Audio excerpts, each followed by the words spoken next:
శ్రీమాత్రే నమః. రాహు అనుగ్రహం ఈ 3 రాశుల వారి జీవితాల్లో అనూహ్య మార్పులు, జీవితం తారుమారయ్యే అవకాశం, ఆ రాశుల వారిని గురించి, రాహుగ్రహ ప్రభావం వల్ల వారు పొందబోతున్న ఫలితాలను గురించి ఈ వీడియోలో వివరంగా తెలుసుకుందాం. అంతకంటే ముందు ఈ వీడియో కనుక మీకు నచ్చినట్టయితే లైక్ చేయండి, షేర్ చేయండి. అలాగే మరెన్నో ఆధ్యాత్మిక విషయాల కోసం మన ఛానల్ని సబ్స్క్రైబ్ చేసుకోండి. ఇక విషయంలోకి వెళ్తే, జ్యోతిష శాస్త్రం ప్రకారం ఈ విశ్వంలో మొత్తం 9 గ్రహాలున్నాయి.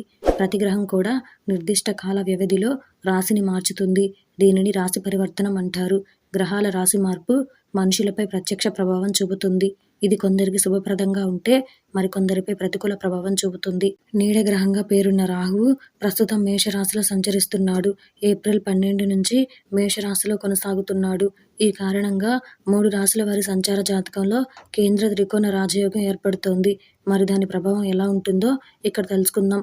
ఏ రాశుల వారిని ప్రభావితం చేస్తుందో ఇప్పుడు చూద్దాం. అందులో మొదటిది మిథున రాశి.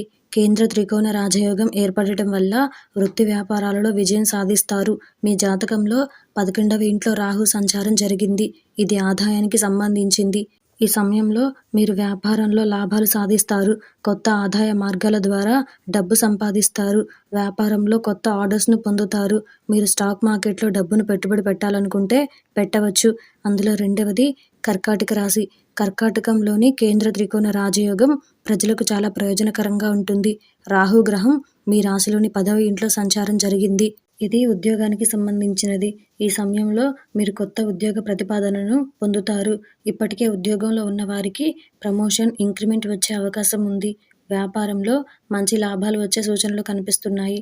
వాహనాలు, ఆస్తులను కొనుగోలు చేయొచ్చు కూడా. అందులో మూడవది మీనరాశి. మీనరాశి వారు ఆకస్మిక ధనలాభాలను పొందుతారు. తద్వారా ఆర్థిక పరిస్థితి మెరుగుపడుతుంది. శత్రువులపై విజయం సాధిస్తారు. రాజకీయాల్లో చురుకుగా ఉన్న వారికి ఈ సమయం కలిసి వస్తుంది. ఉన్నత పదవులు వచ్చే అవకాశం ఉంది. ఏ పని తలపెట్టినా విజయవంతంగా పూర్తవుతుంది.